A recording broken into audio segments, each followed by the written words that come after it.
Hi, my name's Ian Hughes. So Dr. Ian Hughes, I'm an honorary Doctor of Technology at Solent, and I'm also known as ePredator Online. So if you need to find me at ePredator on Twitter or any of the gaming platforms, wherever you want to look. And I'm going to talk today about the games advances from 2020. So some things that have happened, and this is a lot of this is personal experience, and this is my opinion. This isn't the all singing, all dancing top list of games ever. But I would say that everything in this is things that I've bought. So none of this is promotional activity, I'd like to add. So just to let you know, I am.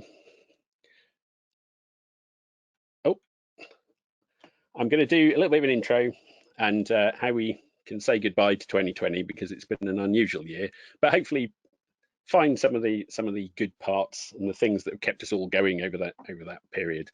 How games have helped us so much, which ones stood out, and a little bit of what's next. And in this presentation, all my 3D clip art is courtesy of Microsoft PowerPoint because I hadn't really used the 3D clip art very much before, so I've gone a little bit mad with it. So apologies for that.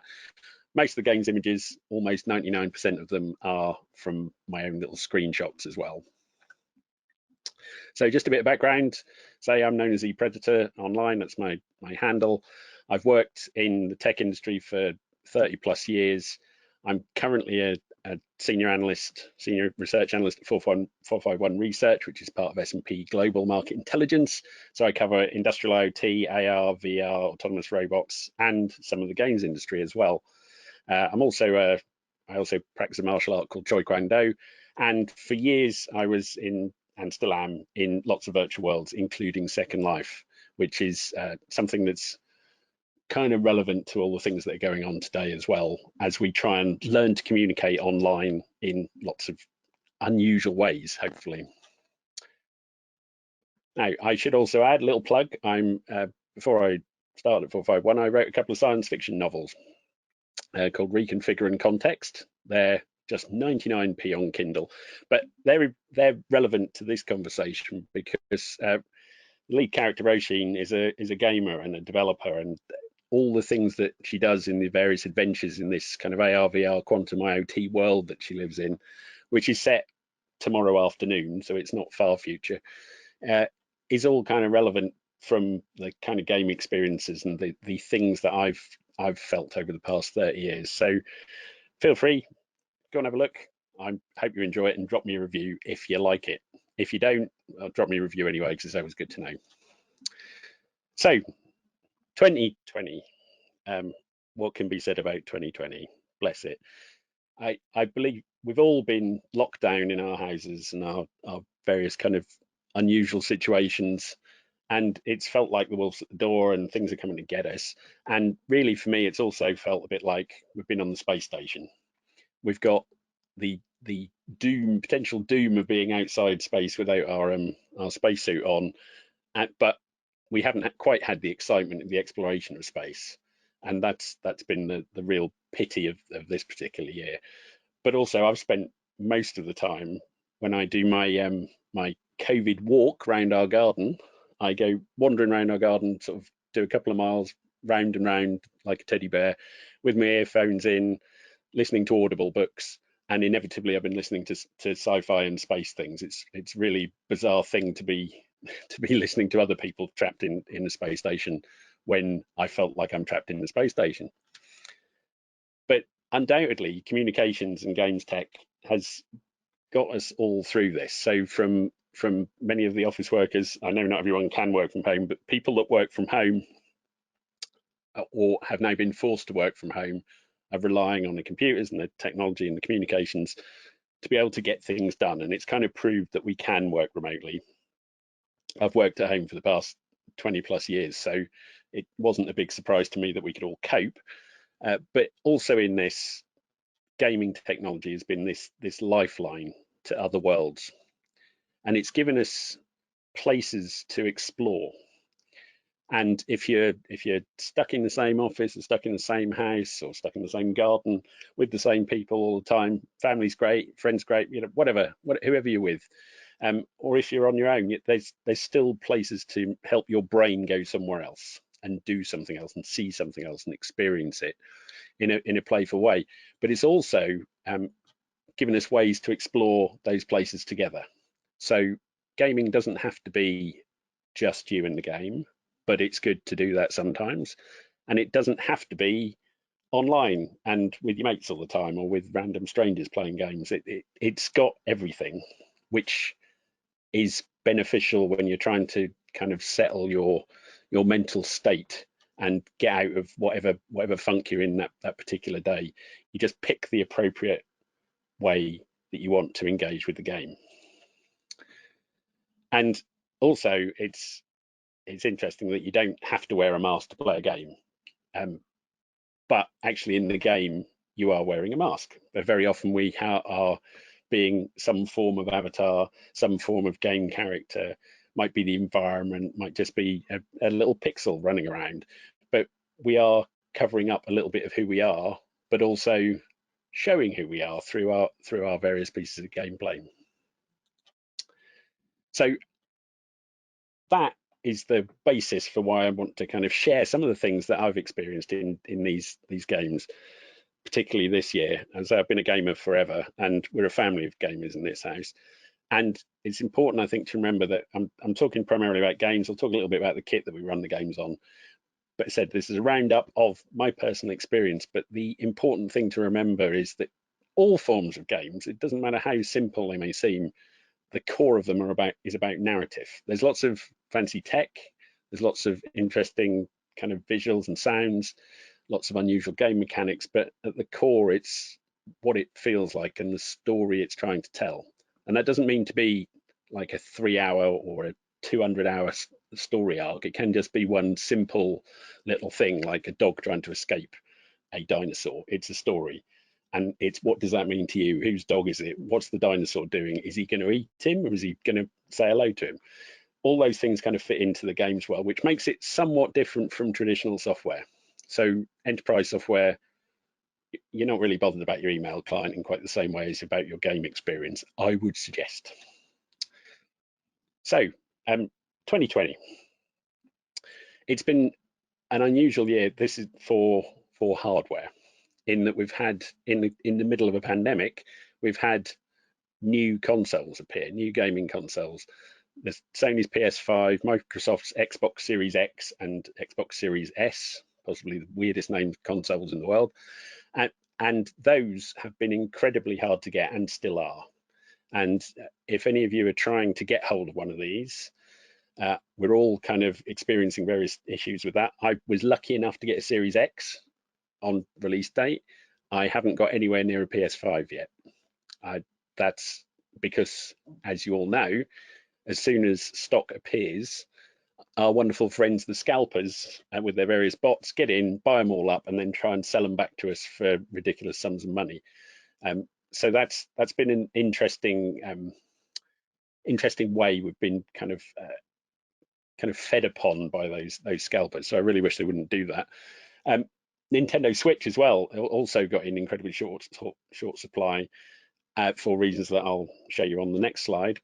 And also this year we had the release of Facebook's Oculus Quest 2 standalone VR headset. And the original Quest was good. The Quest 2 is better. And it also, they caused them to phase out their Rift S headset, because now the Quest 2 can act standalone, or you can put a cable in it and plug it into your gaming rig. So it's become the ubiquitous headset that doesn't require any other fancy setup. You don't have to put any sensors up or anything like that. It just uses inside out cameras, knows everything that's going on. It's a really good bit of kit. And we've also seen the ongoing rise. It wasn't necessarily just 2020, but of high-end graphics cards in PCs. I mean, really high-end graphics cards in PCs that are now able to do full-on ray tracing at pace. And a lot of this is powered by various AI, artificial intelligent processors inside the graphics cards. Our graphics cards are now AI cards in order to be able to understand what's going on with a view that they're trying to generate. And this kind of slightly blurry picture you see is of Minecraft. And Minecraft is the weirdest place to put ray tracing, it would seem. But to put reflections into this blocks world, elevates it way above. I mean, it's always been good since back in '09. It's been a fantastic place to kind of hang out. But now those blocks on the bottom are just shiny mirrored blocks, and you can create your own world with your own lighting and different feel to it. And the stills, like most of this stuff, don't do it justice. The ray tracing is wonderful, though, I have to say. And there's more than one company doing ray tracing cards, and of course the high end cards that have come out recently are now being bought up by the scalpers to kind of prey upon us like they do with the rest of the consoles. And we've also seen new ways to buy game time this year or last year, particularly Xbox Game Pass Ultimate, which now gives you a kind of subscription-based curated set of games that you can get to rather than buying the full fat game. You get AAA games and you get indie games and you get them on your PC, you get them on your Xbox, and you also get them on cloud. And cloud gaming is another one of these things that's been trying to emerge for several years. In fact, for a decade, I would say at least. And we're getting closer. We're still not there yet because cloud gaming, the way games works is complicated and makes it really difficult when you've got latency and large bandwidth shifting around of images and sound and trying to make them be precise at 60 or 120 frames a second. But we might get there. We'll see. For now, cloud gaming is good for some things, particularly turn-based games. I would suggest they are the place to be. But I want to talk about one of the major games, and this is something I wasn't expecting. If you'd asked me a year ago, would this be what I would be talking about? And that is on the Switch, on Nintendo Switch, Animal Crossing's New Horizons. Now, if you have got this and played it and seen it, then you know exactly what I'm talking about. But for those of you that may not have come across it, this game is a very zen, relaxed experience. And it's really a big kind of doll's house, dressing up thing, a bit of gardening, but you basically live on an island. It's your own little island on the Switch. And to start off with, it can be completely you. You wander around, you live in a tent, you collect fruit, you chop down trees, you fish, and you pick up weeds. It sounds utterly boring and utterly ridiculous, but you're doing it to start to generate some money. This is in-game money. There's no external DLC stuff going on. Nobody trying to rip you off anything here. But over time, this environment grows. You get non-player character residents arrive, of which there are many different types, but you only have a certain number on to be able to cope with on an island. You eventually end up with a town hall, as we've got there in the middle picture, and all sorts of services around that. And you end up opening an airport, and then you can fly to other islands and things. And eventually you end up with your house. So down the bottom left there is my house, which inside has many rooms, and you then fill those rooms with all these wonderful little doll's house, as I say, doll's house like toys that and artifacts that you collect or you buy or you find or you exchange. And again, this is one you can play completely solo, or you can pop into other people's islands if they want to let you in. So in our house, in that middle picture, that's my wife and my daughter and me, and I think we're on my daughter's island by the look of that, I think. And you just connect. You can connect over the internet, but we can connect locally. We don't need to go outside and just hang out on one another's island, which seems bizarre. But it's also very time-based and temporal. So things happen at certain points during the day. So you end up with certain routine. And as you can see down the bottom left, seasons as well. The snow has recently left Animal Crossing New Horizons, but for a while you were building snowmen and doing all sorts of weird and wonderful things. And as you can see here, this is just one of many screenshots that I just foolishly keep filling my Switch up with. But at the top left there, I've got my front cover of my book is my island's flag, and I'm wearing my book's t-shirt that I made. So a little dress up thing, brilliant. I've got a music room that I've just chosen to gather the various musical instruments that I found or bought into one place. And you can see in the top right, if I don't want to have green spiky hair, you know, I can have a mohawk instead and just be a bit more punk about it. And middle on the left, working toilets. I mean, why wouldn't you have a working toilet in a video game? And bang smack in the middle there, we have all experienced our birthdays in this house in Second Life, or not in Second Life, in Animal Crossing. Freudian slip. In Animal Crossing. And in there, the residents, the non-player character residents, wish you happy birthday, but we all gather on one another's island and in our house to celebrate birthdays and give one another presents and have cake and stuff like that. And we also celebrated our 25th wedding anniversary in Animal Crossing, because where else was there to go? We were in lockdown. And the thing has been constantly expanding. So in the bottom left, they are, I believe they have like a 5-year content plan for this thing or something.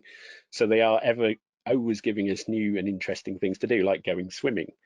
And bottom there in the middle, there's a full art collection to try and fill your local museum with. And you can't do it all in one go. You can't just buy your way into it. It's a bit of kind of like Pokemon and things like that, just kind of collections. And then bottom right, there's turnips. That's almost impossible to describe, but every Sunday morning before 12 o'clock, we all sign on. You see our 3 switches there. We sign on to find on our island little Daisy May, little character who sells turnips. And those turnips have a fluctuating price. And different islands, you get a different kind of profile of how that price is going to play out. You buy these turnips, and then twice every day for the next week, the turnip price changes.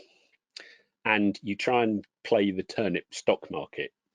And we play the turnip stock market by checking on one another's islands. So that means every day, twice a day, for the past year, we've been going on effectively trying to see what price we can get for turnips. And if you run to the end of the week and you haven't sold them, they rot and they spoil and you lose all the money. It doesn't matter, you don't need the money for anything, but it's just become a little family bond that we mess around with these turnips and panic if we haven't checked up turnip prices. And then also for me, I kind of put my company that's publisher of my book, Feeding Edge, got a little t-shirt and a little logo, and that's available on other islands. People can kind of grab hold of that user-generated content. And say this has been a very relaxing Zen-like thing. You can just sit and chill and just look at the stars or whatever. You don't have to go all out, and just a few moments of just relaxation every day with that has been magical. And there's nothing going to kill you, nothing to shoot at. It's not a dangerous place to be, and that's its prime reason to exist, I would suggest, in these particular times. So just to mix it up a bit, just so you don't think I only do little doll's house stuff, there was a really interesting change to the expectation of what esports was and people's awareness of esports. So the F1 initially 2019 game, which was being played in 2020, and now the 2020 game, got picked up by the FIA and by Sky and to do simulated versions of the real Grand Prix that had subsequently been cancelled. And in doing that, initially it was a kind of pro-celebrity joke around thing that they were doing. They'd have a couple of real F1 drivers, and then a couple of like footballers or golfers and jockeys, and then some comedians and some YouTubers, and they all race. And the thing was being broadcast. It was on YouTube. But it was also on Sky Sports F1 HD. So it was in exactly the same place you would expect it to be, and the kind of same level of commentary that you would expect from the real physical race. And this last season, they started to bring in more of the actual pro F1 esports drivers, because all these teams have professional esports drivers associated with them, and these guys race weekly in the same way that the F1 physical drivers do. But so now those esports drivers were the ones setting the qualifying or doing the qualifying time to place the Formula One drivers on the grid. So there was this nice blend of what was going on there. And what was particularly good was that George Russell, who's a young and up and coming driver in F1, just blitzed it. He won everything. If he turned up, it didn't matter where he was on the grid, he just won. And it kind of showed the level of accuracy of these things to be able to take his skill at physical driving and apply it to the game. And I mean, Alex Albon was running in there as well. He was, but George was doing the thing, and so he's kind of champion. And I should just do a plug. On the 10th of March, we've got a BCS Esports presentation, or an esports presentation to the BCS. So get onto our website and check out that, and come and listen to some of the things that are going on, particularly around HND and esports. And the things, it's not just being the player, just like it's not just being the driver. There's lots of support activities, and there's esports is a very much growing area. So check that out. Another weird thing, or interesting thing from the year was Mario turning 35. Mario used to, I mean, when I first met Mario, he was trying to run and jump over some barrels with a big hammer, trying to rescue a princess from Donkey Kong. He was kind of a bit part player, really, because Donkey Kong always seemed to be even though he was the bad guy, was the lead. But obviously Mario was turned into a massive Nintendo asset and character. And this year they teamed up with Lego to create Lego Mario. Now this little chap on the left is some Lego put together. He's about it's about half a hand high, or about a palm high, I guess. And if you look, his eyes and his little stomach there are actually screens. So this is a powered Lego brick that you turn on. It's Bluetooth connected. It's got all sorts of sensors in as well, and his eyes are animated, and he makes sounds and things like that. And the aim of this is to take the video game and make it physical. So for Mario, you place some Lego bricks that have various barcodes and various colors on and indicators, but they look like Super Mario game, but they're Lego. And you string them together into a course, and then you use Mario to walk around that course and bounce around that course by hand, just like you do. If you're playing with any toy, physical toy, like when you're a kid and you got a horse, you kind of make it go clippity clop and bounce it around. This, you do it with Mario, but he's responding to your actions. He's making the sounds. He's collecting coins as he's bouncing. If you flip him up and make him do a jump, it makes a jumping noise.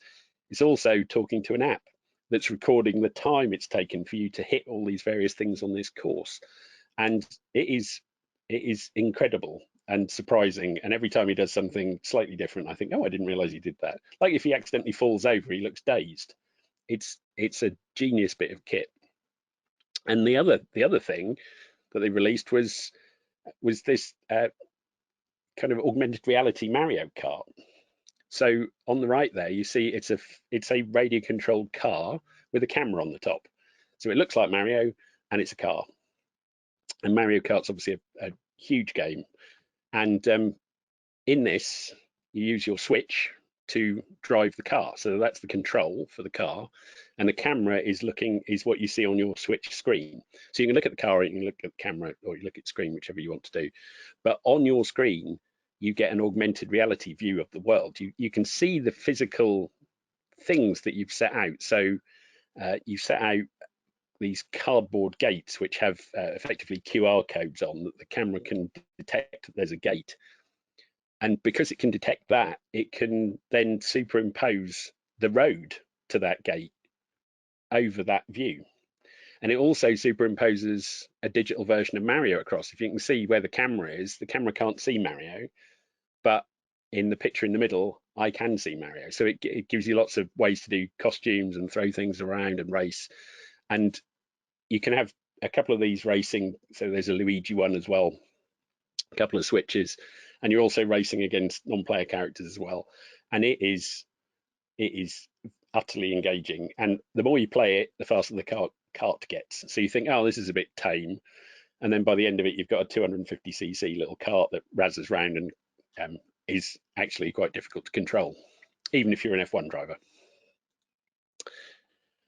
So then there's that's kind of physical world, kind of matching in, and some toys and some distractions. But there was a game that kind of hit or got really popular suddenly, almost out of nowhere, on the PlayStation, called Fall Guys. And in this is 50 people come together in funny little costumes and run across an obstacle course. It's a knockout or Takeshi's Castle or Total Wipeout, as they pick your decade. And it is again, you do fall off things, and if you're not quick enough, you don't get through, and sometimes somebody grabs hold of you or pushes you off or whatever. But it is just joyful, and it's the only way to be in a crowd, and to just be in that hustle and bustle and charge. It just doesn't feel aggressive. It just is colourful and funny. Gets a bit tense when when you start running. You've got that instant panic, but it's a different panic to the rest of the panic that we might all be feeling because of the lockdown. And I believe they've just been bought up by Epic, who own Fortnite. So it's going to be interesting to see where this company goes with this one. And then there's the other slightly strange social game that seemed to get some traction. Now I have to admit, this wasn't high on my list of things I wanted to play, but Among Us. And in this, so it's not a game from 2020. It just became suddenly popular in 2020. It's a quick social game where you try and work out who among you is trying to kill you all. And so one person becomes the bad guy, but you talk to one another trying to guess who's doing what, and you go off and do tasks, and you can sabotage things or not sabotage things. And it's that, I think it worked because of that enemy within. The notion that when we're in a crowd, we know we're not infected necessarily, might not be we may be asymptomatic, so we maybe don't know we're not infected, but the fact that there's something in this crowd that might impact us. And I mean, the reason I didn't really want to play it is because it felt like The Thing. So if you've seen John Carpenter's The Thing, it's scary, and knowing who to trust and all those sorts of things, it wasn't ideal for my mental health. But my kids loved it, and they were having a whale of a time for a little while, and I believe it even got into American politics in some way as well. So it's worth having a look. Now I'm going to go on to sort of higher end VR stuff. Virtual reality for me has been an absolute godsend, because say sat in the same room or looking at the same screen all the time for work, whether it's Zoom or Team or whatever, you're still in the same place and not actually getting out and going out and traveling and doing the things you used to do for work. That being able to put a VR headset on and this entire office disappears and becomes something else is fantastic. And Star Wars Rogue Squadron came out, and it doesn't have to be played in VR, but it works best in VR, I'd suggest. And you are sat in an X-Wing or a TIE fighter, but you are sat in space in something that, for me, I grew up in, I was 10 when Star Wars came out originally. So it's always been there for me, as this is an iconic brand and an iconic feel. And to sit in that X-Wing and look around and look at the dials and look, just is beautiful. And photos and videos do not do justice to any VR stuff, or any gaming stuff for that matter. VR, you have to put the headset on, you have to move your head, you will feel you're there. And one of the interesting things with this was that you would expect to be looking straight out across the cockpit most of the time, or maybe left and right. But because it's got a glass ceiling, when you start pulling back on the stick and you're trying to see where the bad guys are that are trying to shoot you, you tend to look up, because that's the biggest view you get. And so I found I got a big crick in my neck playing Star Wars, because I was constantly arcing my neck back with the headset on, trying to look up through this window as I try to track the targets. But it's also, there's been so many Star Wars games, and I grew up playing this Star Wars vector-based one, we used to sit, for hours in that cockpit, and so to have something that's this good just sat on my desk is just tremendous. The other slightly weird thing that I found in VR was called, and again, it doesn't have to be in VR, was called Wrench. And I'm a software engineer by trade, and I'm not necessarily overly mechanical, but I am interested in engineering. I just can't do it very well. I didn't think I could. But I do remember as a kid changing spark plugs and changing oil on a car, or helping my dad do it. And we just don't do that anymore. So this environment gives you an entire garage with all the wrenches you could possibly need, and the drills and the bits and stuff, and a car with every single part modeled on it.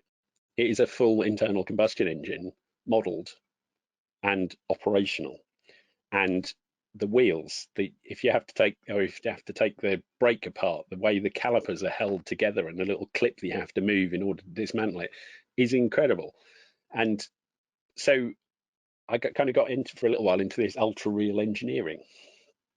And whilst it gives you tasks to do that are supposed to be at your skill level, like change the oil, I couldn't resist just ripping the engine apart and then finding I couldn't put it back together again, which is pretty much what you'd expect. But because it's digital, you can hit the reset button.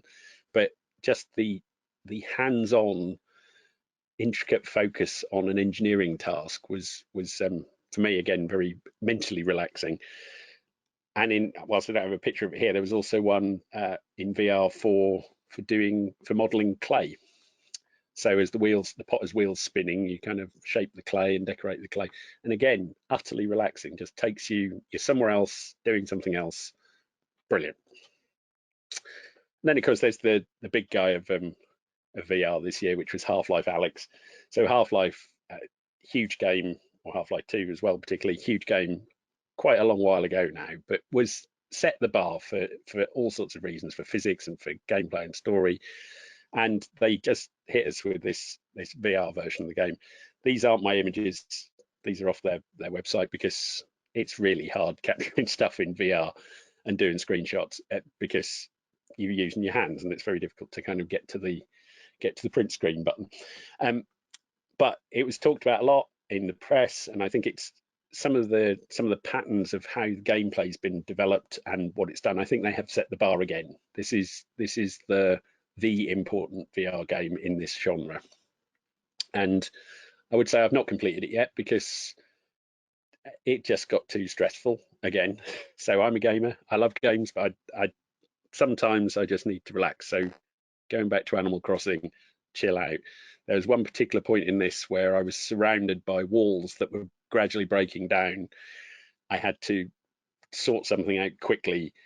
All the walls collapsed at the same time, surrounded, kind of dealt with the bad guys somehow in this kind of panic way where you're trying to reload a gun while they're trying to maul you to bits. And I got rid of them, and I just thought, oh, thank heavens for that. And I just stopped. And so my character is currently sat somewhere in a corner weeping. But I will get back. I will get back to it, because it was quite a long way through the game, I think. And talking of things that I couldn't cope with, Last of Us Part 2, honourable mention here, PlayStation 4 and 5 game. It's critically acclaimed, and we own it. My son's playing through the original Last of Us now and going to hit Part 2 soon. But I played the original Last of Us, I think it was on the PS3. It's quite a long while ago. And it did my head in then. And fantastic technical achievement, great storytelling. But it's dystopian. It's about zombies and viruses and things coming to get you, and just didn't need that. For some people, that might be cathartic. But for me, that was too much of probably the life we're living. It felt like you'd be going out in the garden and rather than kind of trying to escape and do something else. So recommend it, I believe, but not for me. Instead, lots and lots of wide open spaces in games, lots of ability to just experience some different scenery. And lots of free roaming and lots of heroic fighting, right? So yes, there's bad guys, no, but you can take a rest from bad guys and just chill. And Ghost of Tsushima on the PlayStation is a fantastic achievement. Beautiful looking game. It just felt wonderful. I've got a friend who's played it solidly all the way through 2 or 3 times. My son has too as well. I'm still halfway through it because, as you see, I dance around games, just kind of experiencing just the highlights sometimes. But this one, it's on my list to go back and complete because it's just so lovely. But also in scenery and free roam and heroic fighting, there's a bit of a theme here. We had the release of Watchdog Legion, and Watch Dogs is a techie dystopian thing going on. But this one, rather than being feudal Japan and scenery of that nature, it's London. And I never used to really like going to London that much if it was for work, but I kind of miss it. And so to have this slightly adjusted version of London, because it's set in the future, is quite good fun to wander around. It's not one for one, but most of the tube stops are there and stuff like that.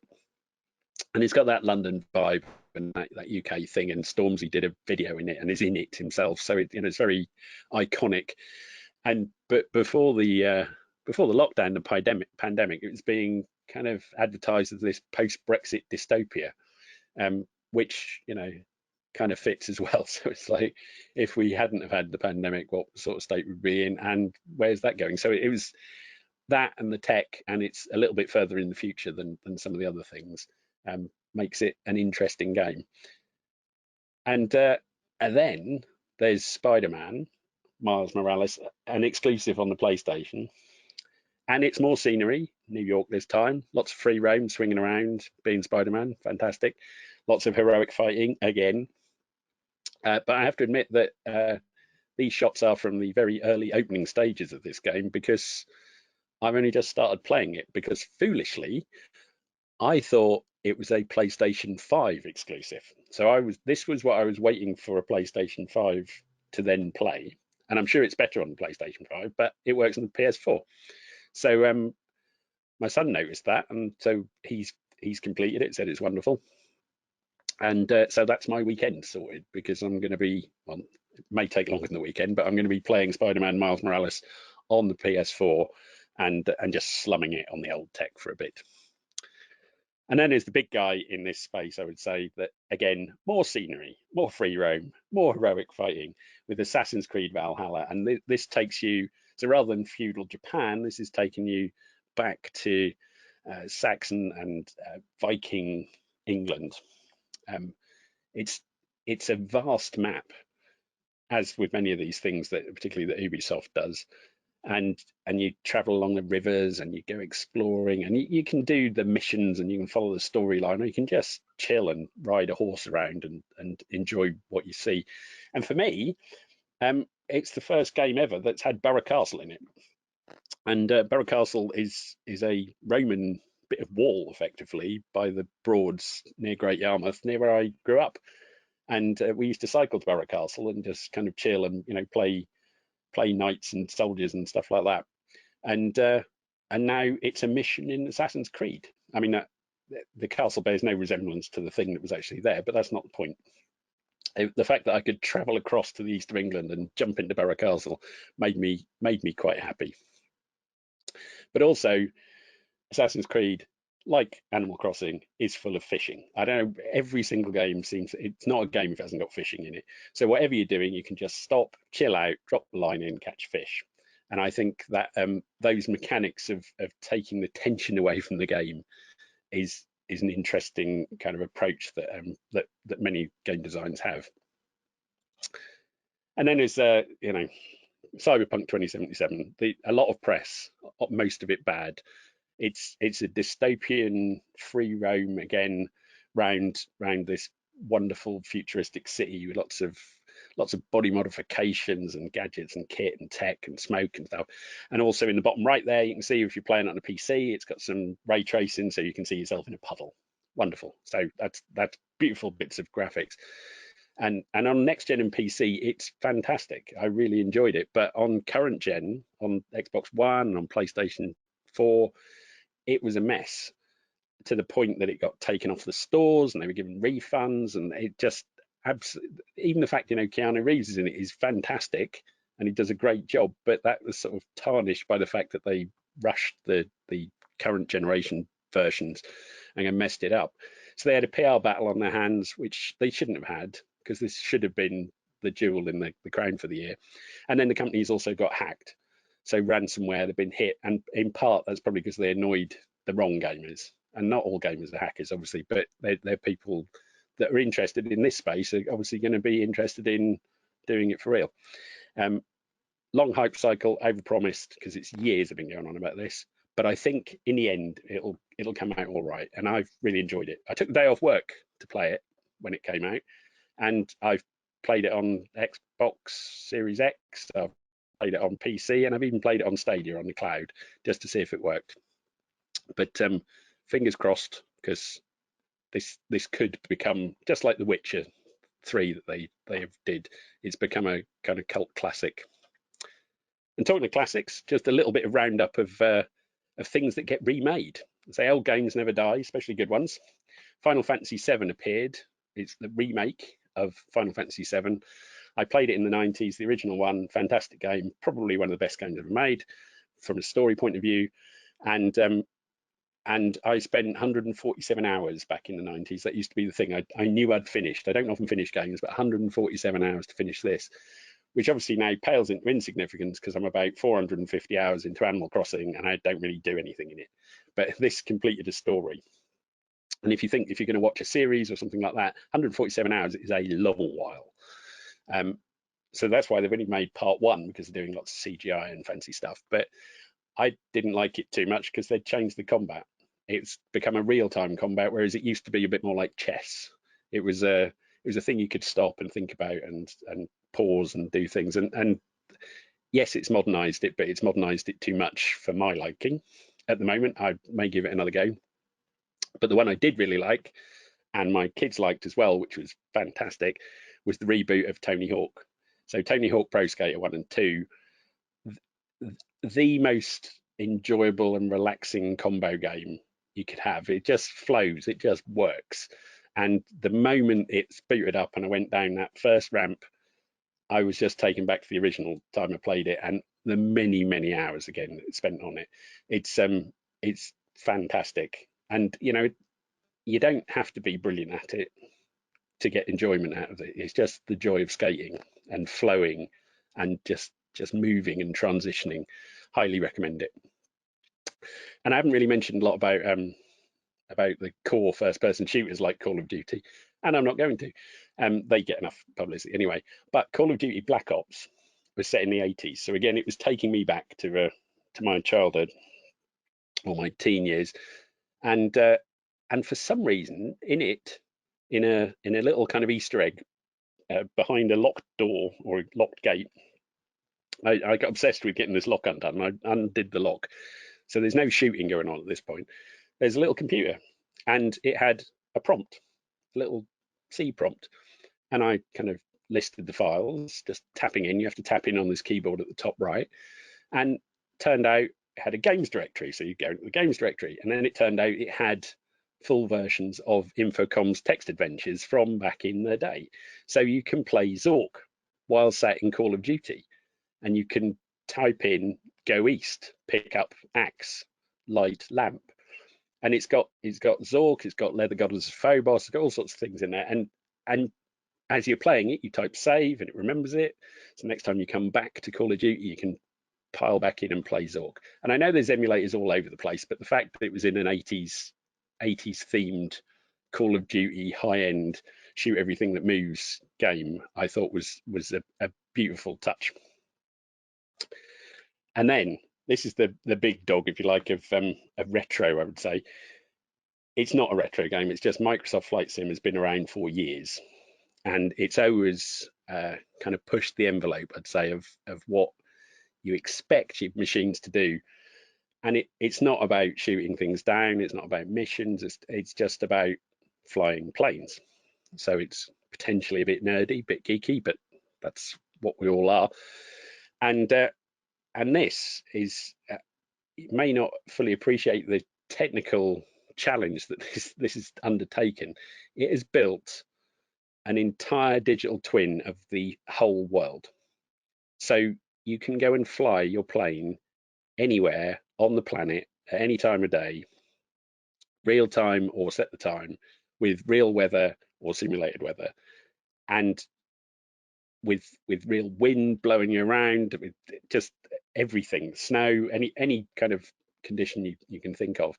And the way it's done that is with some clever AI that, rather than designers having to go and build everything by hand, which would be almost impossible to do given the size of the planet, it looks at the terrain data that we've got, and it looks at satellite imagery, and it works out what style and shape of building or what style and shape of trees and other artifacts should be where they are in this 3D model.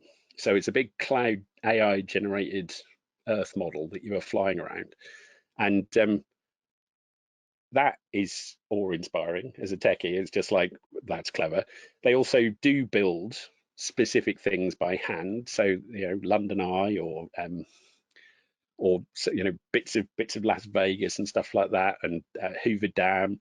They actually craft those by hand, but the rest are done by these particular. It says, oh, this looks a bit like an office building, let's put an office building in. They have various archetypes based on what the AI thinks it is, and it just keeps getting better. They keep training it better. They put some more archetypes in. But most of flying is up in the air anyway, so it's only us lunatics that want to zoom around on the floor to see how it's working. But one of the things I did was my second novel, Context, when I wrote it, I tried to find a new location other than sort of here, wherever here is, and I found an island for sale off the coast of Brazil on the internet. This was a few years ago, and I then went on Google Earth and Google Street View and looked at the island and looked at the nearby town, just to get a feel of what it was like and where it fit, like a location check for a film. And now I can fly over that island, and this is what you see here. The island is there in the top right with the plane going over, and I can fly to the town that's nearby, that's part of the book. And that felt odd. I'm not sure that that's in many people's path of having found an island, written a book, and then fly over it. But again, mentally, it was very interesting and made me very happy. And I've also used Flight Sim to commute between meetings. So again, this thing of everything looks the same. If I've got the odd half hour between meetings, that would be a coffee break, I spark up Flight Sim and just fly somewhere.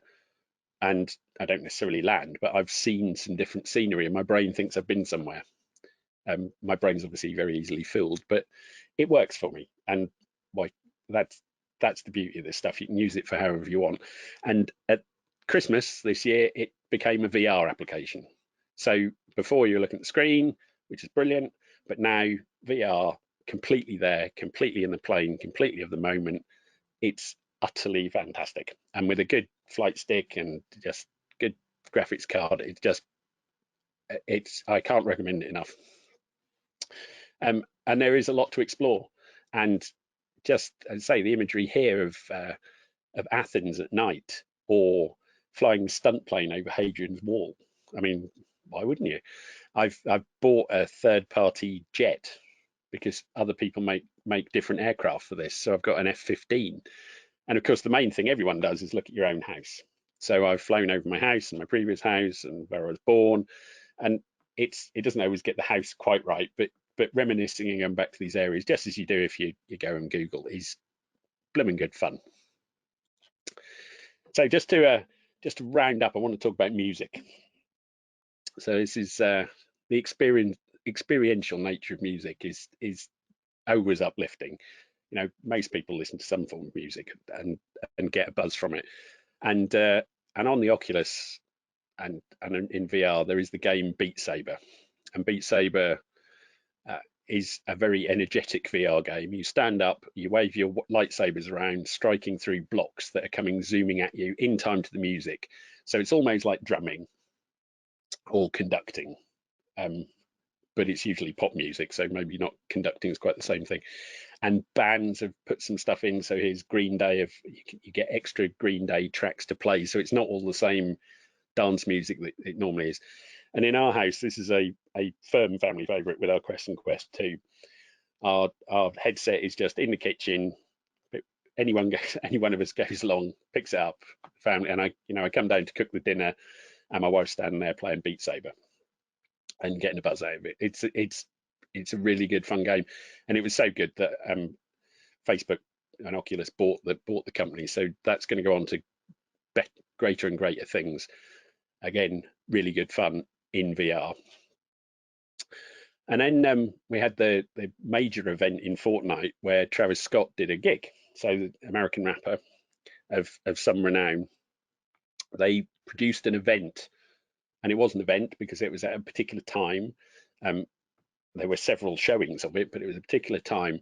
If you went into the game Fortnite, rather than playing the game, you were transported into this scene and this power-filled light show and music show, and you're with other people in that environment, just kind of hanging out and being thrown around in the air and stuff like that. It was very enjoyable.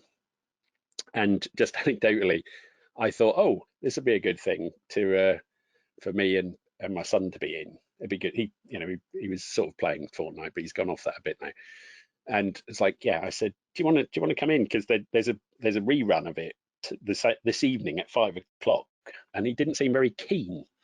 I said, don't you want to see it? And then he finally admitted that he'd stayed up till 3 o'clock the night before to watch it with his mates. So he'd effectively snuck out of the house and gone to a gig, which was fantastic because he hadn't left the house, but he had done the thing that you want teenagers to do, or maybe not do. But that was quite amusing, and I was so happy that he'd done that. And it was such an important event as well. So yes, well done to him. And then another one that we shared, my son and I, was Sansa's Lost Horizon event. And this was so Sansa is a spin-off, or was originally a spin-off of Second Life, but got bought by another company, and they've turned it into a music venue event. And Lost Horizon was a bit of Glastonbury, kind of the artists, and particularly dance artists and stuff, coming together from there. And so I was in there with my guitar and weird kit, because I like to do up an avatar, and my son was in there. He decided to come as a shark, so he could do the baby shark thing, and we were basically dancing to Fatboy Slim, who you might just see in the background. There is a video avatar of Fatboy Slim, so he was actually performing, or supposed to be performing live, or it felt like he was performing live. And in that environment, there's all sorts of people dancing and laughing and joking, and the music was obviously thumping. But whilst you can go in it in 2D, I decided to go all out. So I put my VR headset on, so that's my eyes sorted. I put completely immersive headphones on. They're both in ear and over ear, that you get bass kind of ripping through your head. And I was wearing my Wooja haptic vest, so that responds to the sound and kind of hits you a little bit with it as well. So when you go into a particularly bassy club or place, you feel the music. This makes you feel it. And I spent 4 or 5 hours in there, and it's the longest I've spent in VR in one go, I think. And it was utterly brilliant. And say the fact it was a family party, and met with my son, and then he cleared off to do something else, and then I just kind of carried on through the night, was really enjoyable. And I'm looking forward to more like that. And there were several events like that through the year, but that's the one that really stuck with me. And so, I mean, that's my roundup of a bunch of stuff, and thank you for listening to my ramblings. But what's next? So, I would say that retro gaming is going to continue to grow, whether that's people rebuilding the classic games, the ones that we all remember, but better, with better visuals, better kit, whatever. That's going to carry on, because that's a good money maker, because there's a load of us that have been through games and now want to play them again, but don't necessarily want to play the older version. But equally, the older versions still count as well. Lots of emulators. There's a new Atari VCS console got that downstairs so I can play Lunar Lander and Asteroids just like it was in the arcades. That old games don't go away, seldom go away anyway. And I think the high-end gaming rigs, things are just going to get better. I mean, the things going on with these graphics cards is stunning. I didn't think I'd bother buying another desktop PC, but I did just so I could have a graphics card in it of note. And it's sitting here glowing at me. I mean, they're so important that they put a load of LEDs on them and they flash lights at you just to show off. I think we'll see an evolution of cloud, especially as 5G starts to kick in, which is low latency and high bandwidth potential for communication. It fits better than maybe our kind of current broadband systems for dealing with remote game generation that you get with cloud. And then I really hope we see more game technology powered events. Now, in my professional life, I go to a lot of conferences and events, or did. Now I go to a lot of streamed webinars like this, or lots of video presentations and stuff. But this week, on Tuesday, Microsoft did their mesh announcement in VR. We were all in AltSpace VR to watch the VR event, which was refreshing and brilliant. And then we all mixed in VR afterwards and gathered together in little groups and discussed what went on, just like you would at a real conference. And that was fantastic. And so need to see more of those. And so overall, we'll have more fun, I hope, for all of us, whether it's at work or play. I think this the blend of work and play needs to happen.